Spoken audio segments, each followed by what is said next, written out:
Olá! Hoje a gente vai fundo numa questão que, olha, incomoda muita gente, a queda de cabelo.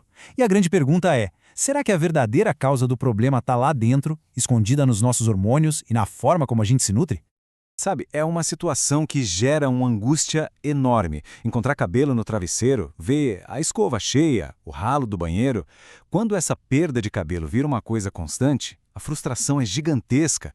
E se eu te disser que, na maioria das vezes, a solução não está naquele produto caríssimo ou naquele tratamento que só age por fora? A queda de cabelo, na verdade, costuma ser um baita sinal. Um sinal de que algo mais profundo no nosso organismo está pedindo socorro.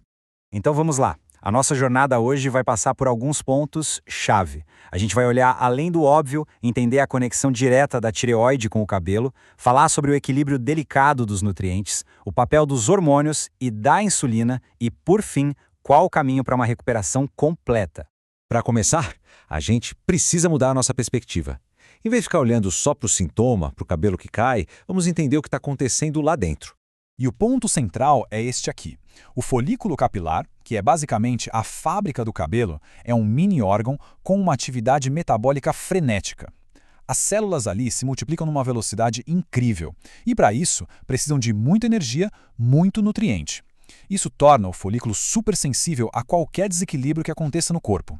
Agora, vamos falar do primeiro grande suspeito quando o assunto é aquela queda de cabelo geral que afeta a cabeça toda, a tireoide.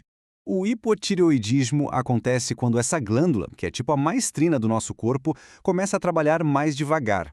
A produção daqueles hormônios T3 e T4 diminui e isso bota um freio em um monte de funções, inclusive na saúde do cabelo. E o mais interessante é entender como isso acontece. Pensa assim, os hormônios da tireoide são os responsáveis por manter a fase de crescimento do cabelo, a tal fase anágena, bem longa e saudável. No hipotireoidismo, essa fase é cortada pela metade, ela fica muito mais curta. E qual o resultado? Um monte de fios entram na fase de repouso e queda, todos ao mesmo tempo. É daí que vem aquela perda de volume que a gente nota no cabelo todo. E olha, a queda de cabelo raramente vem sozinha nesse caso. Geralmente ela vem junto com outros sinais. Um cansaço que não melhora nunca, uma dificuldade para emagrecer, a pele fica mais seca, as unhas quebram à toa. Reconhecer esse conjunto de sintomas é a chave para um diagnóstico certeiro. Certo? Agora vamos para outro pilar essencial da saúde do cabelo, a nutrição. E é aqui que a coisa fica bem mais complexa do que parece. Essa frase aqui é a coisa mais importante que a gente precisa entender.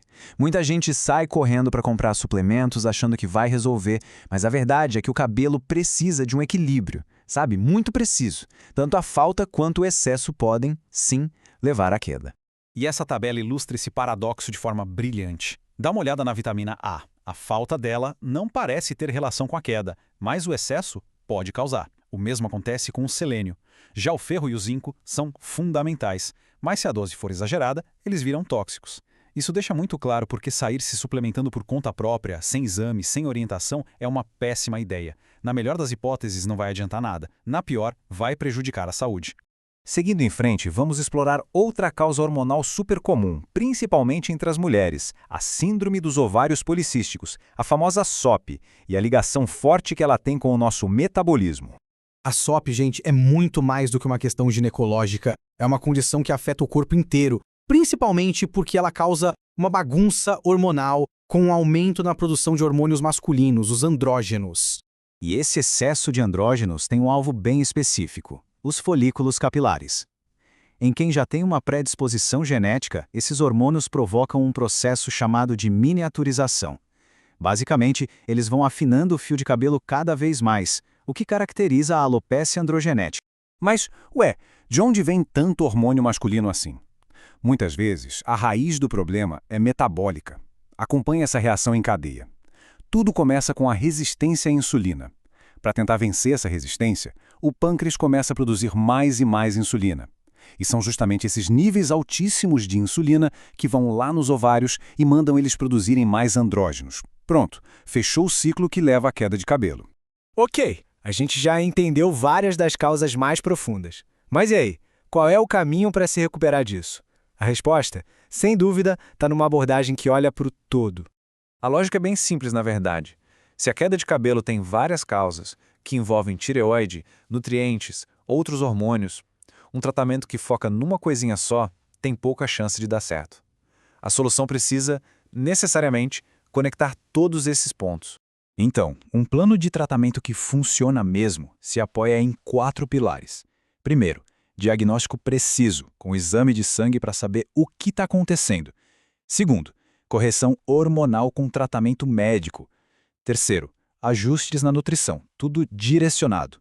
E quarto, mas não menos importante, mudanças no estilo de vida, porque estresse e sono ruim também bagunçam todo esse sistema.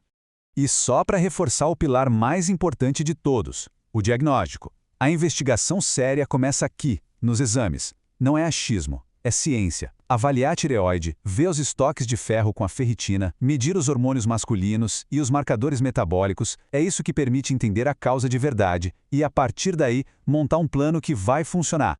E para a gente fechar, fica aqui essa reflexão.